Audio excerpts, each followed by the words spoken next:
In this video, let me show you how to increase troop size in Last Sea Survival Shooter.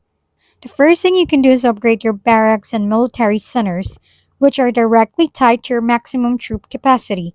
Make sure to keep them upgraded evenly and always link their progress with your HQ level. If you're specifically trying to increase the size of your marching troops, you can find this feature in the laboratory, head to the research section, and go to hero training. Scroll down until you find a research item that allows you to unlock or improve your concrete troop capacity.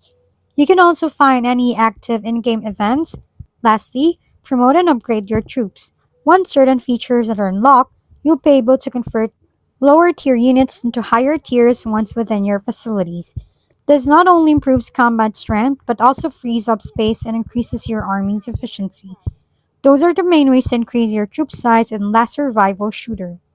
If we've been helpful, kindly give us a thumbs up and don't forget to hit the subscribe and bell button for more contents. For any questions and suggestions, comment down below.